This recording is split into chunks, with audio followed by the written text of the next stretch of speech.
Кратки најави за денешниот дневник. Македонија за прв пат во својата историја доби председателка Гордана Силјановска-Давкова.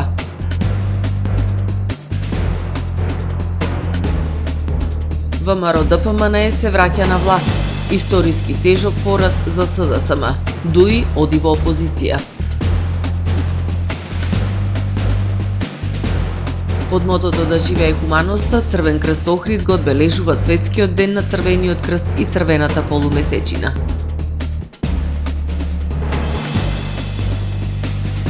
Се одржа општинскиот надпревар во атлетика за учениците од основните училишта во Охрид. 9 мај, ден на победата над фашизмот и ден на Европа.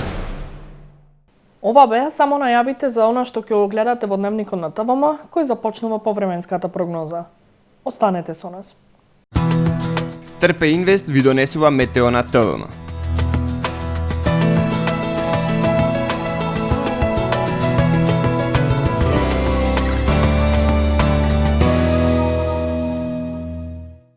Во Охрид денес во првата половина од денот имавме сончево и топло време со умерена облачност и максимална дневна температура од 17 степени.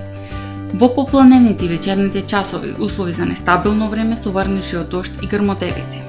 Во петок во северните, северозападните и западните предели на Европа се очекуваат температури кои што се над повеќе годишниот просек, додека пак во источните и југоисточните предели невообичаено ниски температури. На југ од Апенинскиот и Балканскиот полуостров со врнежи од дожд. Во централните и јужните предели на Балканскиот полуостров утре ќе преовладува умерено облачно и нестабилно време со врнежи од дожд, ветровито и свежо време со дневни температури кои што ќе бидат под повеќе годишниот просек за овој период од годината. Во северните и источните предели стабилно време со сончеви периоди. Максималните дневни температури ќе се движат од 16 до 25 степени. Во Македонија во петок ќе преовладува облачно и нестабилно време со слаби врнежи од дожд, ветровито и свежо време. Во доцните попладневни и во вечерните часови врнежите ќе престануваат и ќе настапи постепено намалување на облачноста. Ќе дува до умерен североисточен и северозападен ветер, кој што ќе достигне брзина до 20 км на час.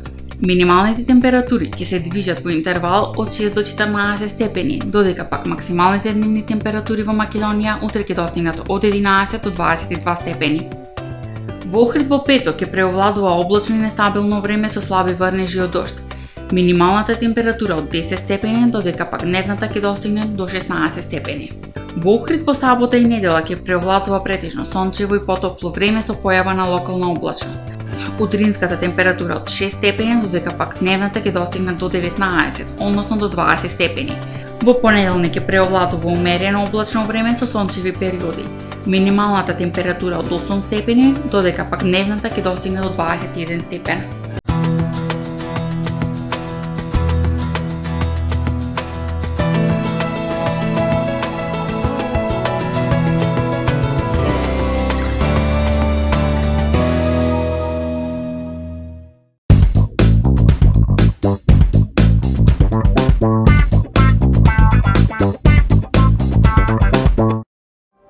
Тамаро е 25 години охридски водечки лидер и препознатлив бренд. Обуките од менаџерскиот тим се доказ за максимална посветеност кон вработените. Тамаро Холдингот се грижи за организацијата и на време пренесените информации кои отсликуваат тимската работа. Секој успех на вработениот е успех и на компанијата. Маркетите располагаат со производи со висок квалитет од секакви брендови по одлични цени. Вкусните печива од Дана Бела пекарата се веќе омилен појадок на многу потрошувачи во Охрид.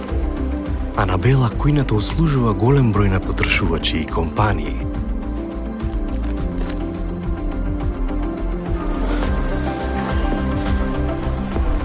Рибарата е секогаш снабдена со најразлични видови на риба и морски плодови.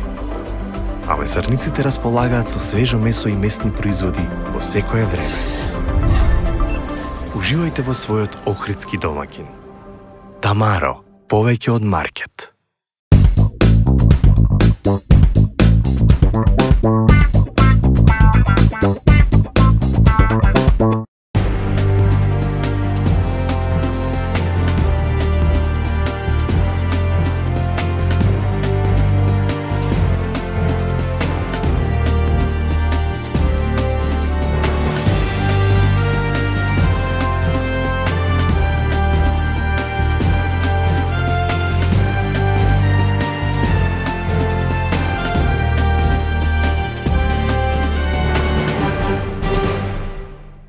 Добар ден. Прво издание на Дневникот на ТВМ.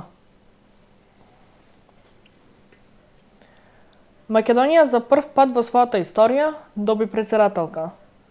Силјановска Давкова, универзитетска професорка, родом од Охрид, победата на председателските избори ја оцени како инспирација за умните жени во Македонија. По официализирањето на изборните резултати, најдоцна до 12 мај, треба да биде свикана собраниска седница за инаугурација на новоизбраната председателка. Овие председателски избори ќе влезат во историјата, затоа што Македонија за прв пат доби председателка на државата. Гордана Силјановска Давкова доби 560.170 гласови, или 65% од гласовите, двојно повеќе од својот опонент. Фактот што за прв пат жена ќе биде председател Силјановска го оцени како инспирација за умните жени во Македонија. Најави дека ќе се обкружи со жени слични на неа, свои кои можат да искажат став и да го бранат тој став, нешто што таа го смета за реформски чекор. Ова не е време за поделби. Ова не е време за фалби. Ова не е време за триумфализам. Денеска гледам меѓу вас новинари кои и ги видов додека гласав. Исто така денеска, вчера, јас имав излагање пред наблюдувачката мисија. И тамо повикав дека мора ние, јас, оние кои ќе бидат на функции, да се обидеме, да ставиме крај на балканизацијата, да се обидеме, да помагаме едни на други, да бидеме политичари. Колку пати сум рекла, homo balkanicus мора да биде homo politicus, homo europicus. Не можете во политика со емоции да се однесувате. Мора рационално. Затоа ние мораме да почнеме меѓу себе да се разбираме, да се помагаме, да не посегаме по вето, туку да посегаме по поддршка. И затоа јас реков дека моите патишта прво водат на Балканот, се разбира, Брисел тука е неизоставен. Значи, среќна сум, иако не знам се уште што значи тоа, не знам што значи се уште да се чувствува некој како председател, не знам, тоа е нешто ново. Меѓутоа, знам дека ќе направам се за да ги бранам државните и националните интереси. Силјановска Давкова е универзитетска професорка, експерт е за локална самоуправа, уставно и меѓународно право. Се залага Македонија да стане достоинствена европска држава, но е против договорите со Грција и со Бугарија. Уставни измени ќе прифати ако ги изгласа собранието. Силјановска Давкова е родена на 11 мај 1953 година во Охрид. Основно и средно образование завршила во Скопје, дипломирала на правниот факултет во Скопје во 1978 година, каде што и магистрирала. Докторирала на правниот факултет во Љубљана во 1994 година. Силјановска беше и министер без ресор од 1992 до 1994 година во првата влада која како премиер ја предводеше Бранко Црвенковски. Основач е на првиот совет на Европско движење во Македонија. Во периодот од 2012 до 2016 беше член на Венецијанската комисија за малцински прашања. Денес е редовен професор на правниот факултет на УКИМ во Скопје, во Институтот за правни и политички науки. Автор е на над 200 научни трудови од повеќе правни области и е член на повеќе домашни меѓународни институти и правни асоцијации. Гордана Силјановска Давкова е сопруга и мајка на 2 деца, а председателка на државата стана во втор последователен обид. Во следните 20 дена, по завршувањето на изборите ќе се конституира новото собрание. Во парламентот ќе седнат 58 пратеници од ВМРО ДПМН и коалицијата, која по 7 години се враќа на власт, додека пак коалицијата за Европска еднина предводена од СДСМ со 18 пратеници оди во опозиција. Социјалдемократскиот сојуз на Македонија доживеа тежок изборен пораз со најмал број гласови и освоени мандати во парламентарната историја на државава. ВМРО ДПМН пак по 7 години во опозиција се враќа на власт. Коалицијата Твоја Македонија на ВМРО ДПМН освои 431.252 гласа или 43% од гласачите, што значи 58 мандати во новиот 120 членски собраниски состав. Коалицијата за европска иднина, предводена од СДСМ, освои 153.250 гласа или 15% од гласовите, што значи 18 пратеници, според податоците од Државната изборна комисија од обработени над 99,27% од гласовите. Лидерот на СДСМ Димитар Ковачевски го призна поразот и ја честиташе победата на ВМРО ДПМН. Со критички тон кажа дека СДСМ добро ќе треба да погледне навнатре и да размисли кои се слабостите во последните 4 години, да се консолидира партијата и да се врати до вербата на граѓаните.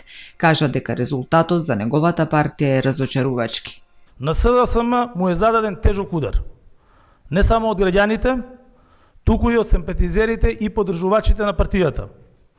Во наредниот период детално ќе ги анализираме овие резултати. Секако, во наредните месеци ќе треба и посериозно и подлабоко да го најдеме изворот и причините за овој поразителен исход.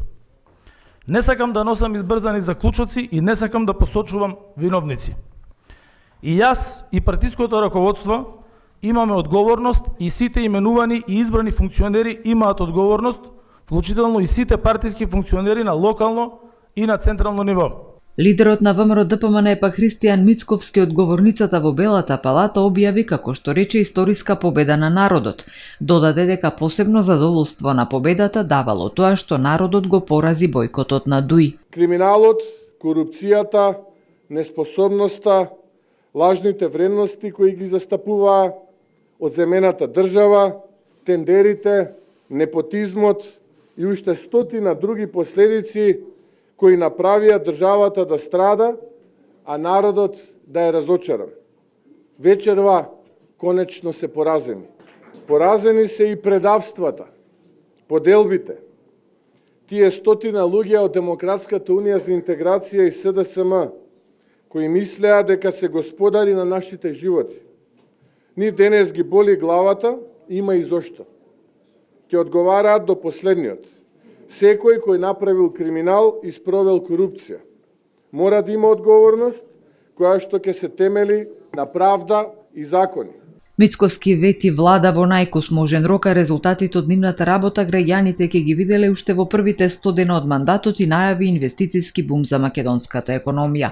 Европскиот фронт на ДУИ со 137.486 гласови или 13% од гласовите доби 19 мандати, а коалицијата од албанскиот опозицијски блок Вреди со 106.991 глас или 10% од гласовите доби 13 мандати. Лидерот на ДУИ Али Ахмет изјави дека ДУИ е втора политичка сила во државата, но не одговори на прашањето дали партијата е подготвена да оди во опозиција. Билјал Касами и Арбен Таравари од коалицијата Вреди најавија дека уште од утре седнуваат со ВМРО ДПМН да разговараат за коалиција за формирање влада. Ги чека пекол во собранието, имаме 6 се бориме за 7 пратеници, изјави првиот човек на политичката партија Левица Димитар Апасиев. Левица освои 67.338 гласа или 6,75%. На пресконференција Апасиев рече дека го преполовиле проектот Знам на половина од претседателските избори. Овој изборен систем повторно не краде, затоа што некаде го водиме за 4000 гласа, а имаме изброј на пратеници. Тоа ќе биде првото барање на Левица во ведување на една изборна единица. Движењето Знам за наша Македонија на Максим Димитриевски освои 55.539 гласови или 5,57% од гласовите, што им донесе 6 пратеници во новиот состав на парламентот. По завршувањето на парламентарните избори следен чекор е мандатот на новиот собраниски состав да биде верификуван од Државната изборна комисија. Согласно уставот, новоизбраното собрание се состанува на конститутивна седница најдоцна 20 дена по одржаните избори, а ќе ја свика председателот на собранието од претходниот состав. Под мотото да живее хуманоста, Црвен крст Охрид го одбележува 8 мај, светскиот ден на Црвениот крст и црвената полумесечина. Денеска беше положено свежо цвеќе пред спомен одбележјето на основачот на најголемата светска хуманитарна организација Анри Динан. Во неделата на Црвен крст и Црвената полумесечина предвидени се низа активности.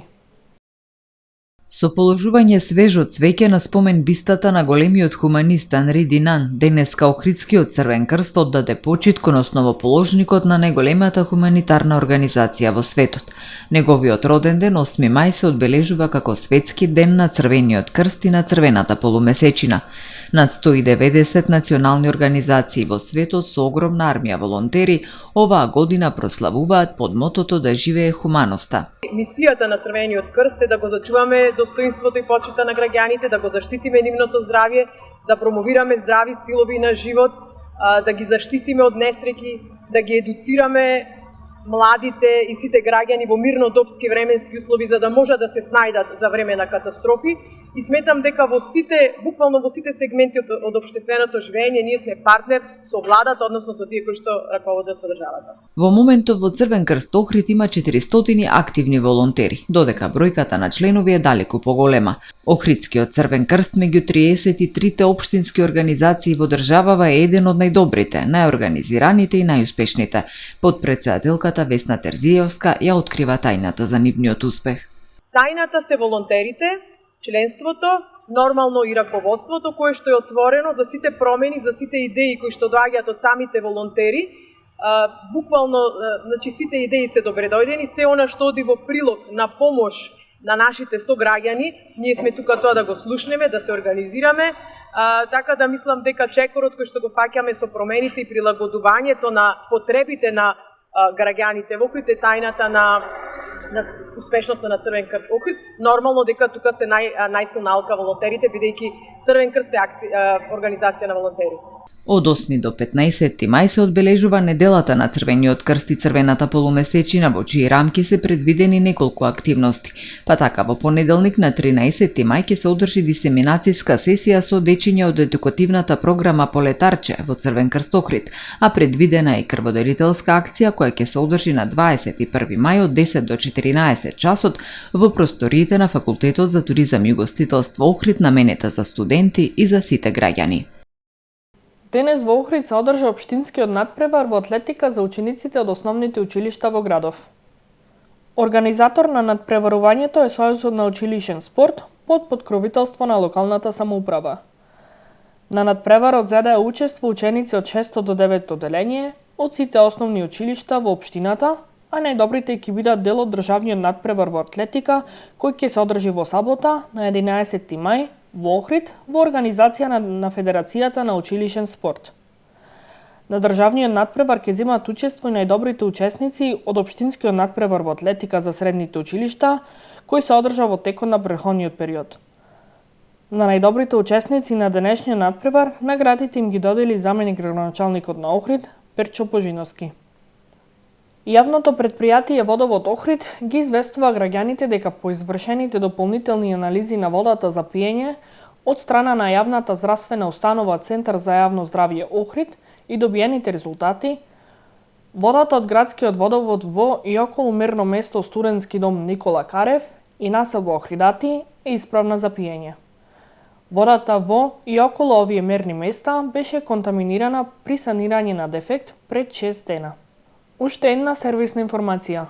Јавното предпријатие Охридски комуналец започнува со реализирање на календарот за 2024 година на акциите за подигнување кабаст и зелен отпад на територијата на општина Охрид. Утре, 10 мај, ќе се реализира акција за подигнување кабаст и зелен отпад од урбана заедница 1 Старград.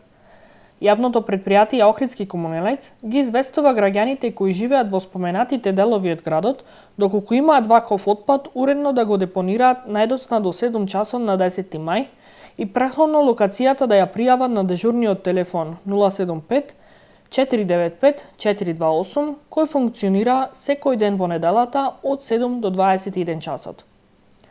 Отпадот треба да е уредно оставен до контењерите или на местата предвидени за подигнување комунален отпад, потенцираат од предпријатието.